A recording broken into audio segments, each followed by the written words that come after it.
आज का हमारा अध्याय है साखी। साखी कबीरदास के द्वारा लिखे गए दोहों का संग्रह है। आज हम इन्हीं दोहों में कुछ दोहों के अर्थ को समझेंगे। पहले दोहे की शुरुआत कुछ इस तरीके से होती है।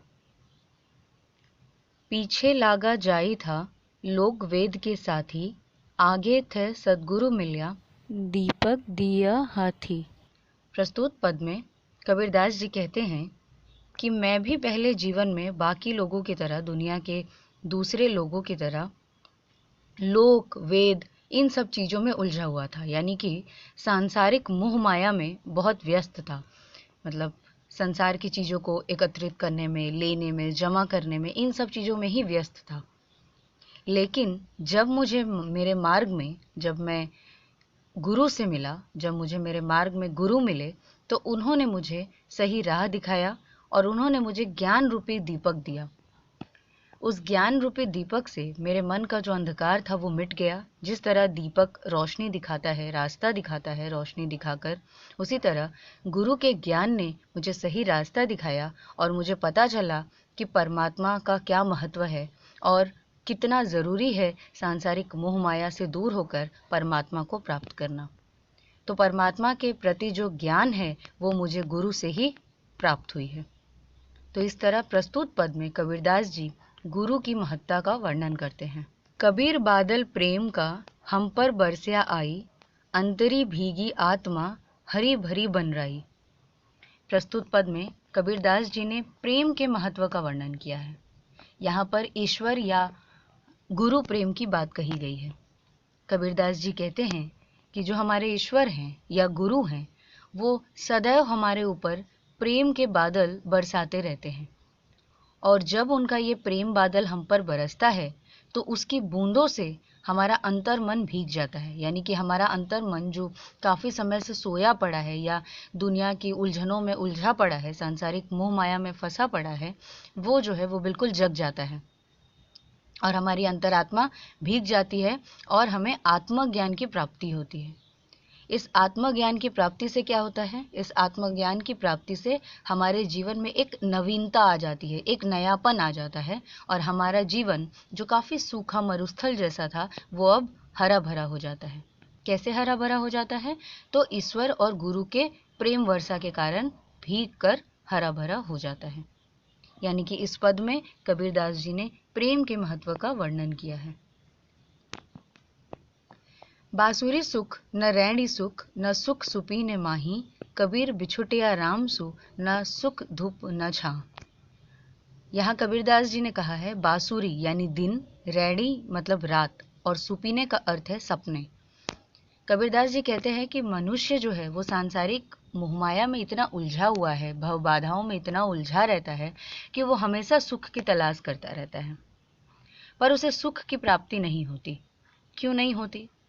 कबीरदास जी को ऐसा लगता है कि हम आत्मा यानी कि मनुष्य जो है वो परमात्मा के ही अंश है और हमारे हृदय में परमात्मा का एक अंश जो है वो विराजमान है, यानी कि भगवान जो है वो हमारे भीतर है। पर जब आत्मा अपने इस परमात्मा से दूर हो जाती है, यानी कि अपने इस ईश्वर से दूर होकर सांसारिक मोह में, सांसारिक चीज़ों में खुशी ढूंढनी शुरू करती है, तो उसे वो सुख और खुशी की प्राप्ति न तो दिन में प्राप्त होती है, न रात में, न वो सपने में उसे प्राप्त कर पाता है, न जगकर उस खुशी को, उस सुख को प्राप्त कर पाता है। क्यों? क्योंकि वो बिछुट गया है। बिछुट यानी बिछड़ गया है, अपने परमात्मा से वो बिछड़ा हुआ है और जो आत्मा अपने परमात्मा से बिछड़ जाती है उसे सिर्फ दुख ही प्राप्त होता है और न धूप में न छांव में कभी भी सुख की प्राप्ति नहीं हो पाती। हाँ, उसके दुख दूर करने का सिर्फ एकमात्र उपाय है कि वो परमात्मा को प्राप्त करे, सांसारिक मोह से दूर हो जाए और परमात्मा को प्राप्त करे।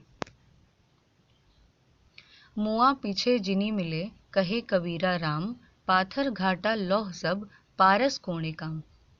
प्रस्तुत पद में कबीरदास जी कहते हैं कि मुआ पीछे यानी मरने के बाद, यदि मरने के बाद ईश्वर प्राप्त होते हैं, ईश्वर मिलते हैं, तो उसका कोई लाभ नहीं। क्यों कोई लाभ नहीं? क्योंकि जिस तरह पाथर घाटा लौह सब पारस कोणे काम, जिस तरह यदि लोहे को पारस की तलाश में, पारस की तलाश करते करते यदि हम लोहे को हर पत्थर में घिसते रहें घिसते रहें और अंततः जब पारस मिले उससे पहले ही यदि वो लोहा घिस घिस कर खत्म हो जाए तो फिर पारस मिलने का कोई लाभ नहीं। यानी कि पारस के छूने से लोहा सोना बन सकता है, बट यदि वो लोहा पारस तक पहुंचने से पहले ही घिस जाए, पूरी तरीके से घिस जाए, खत्म हो जाए, उसके बाद पारस के पत्थर के मिलने का कोई लाभ नहीं। ठीक उसी प्रकार इंसान जब तक जीवित है, यदि वो तब ईश्वर को प्राप्त नहीं करता और मरने के बाद उसे ईश्वर की प्राप्ति होती है, तो उस ईश्वर की प्राप्ति का उसे कोई लाभ नहीं मिल पाता। इसलिए उसे जीवित रहते ही परमात्मा की उपासना करनी चाहिए। अंखड़ियां झाई पड़ी पंथ निहारी निहारी, जिभड़िया छाला पड़या राम पुकारी पुकारी। कबीरदास जी प्रस्तुत दोहे में मनुष्य रूपी आत्मा, मनुष्य की वेदना का वर्णन कर रहे हैं कि किस तरह मनुष्य परमात्मा को पाने के लिए व्याकुल है और वो परमात्मा से मिलने के लिए इंतजार कर रहा है। मनुष्य रूपी आत्मा जब परमात्मा का इंतजार करती है तो इंतजार करते करते उसके आंखों में अंखड़ियां यानी आंखों में छाई, काले धब्बे पड़ गए हैं, छाई पड़ गई है, रास्ते को निहारते निहारते, पंथ निहारते निहारते, और जीभ में छाले पड़ गए हैं राम का नाम लेते लेते, लेकिन अभी भी उस आत्मा को अपने परमात्मा रूपी प्रेमी से मुलाकात नहीं हुई है। अभी भी आत्मा की मुलाकात परमात्मा से नहीं हो पाई है। उसकी आंखों में झाइयाँ पड़ गई हैं और जीभ में छाले पड़ गए हैं। आज के दोहे के अर्थ आपको कैसे लगे कमेंट करके ज़रूर बताएं। धन्यवाद।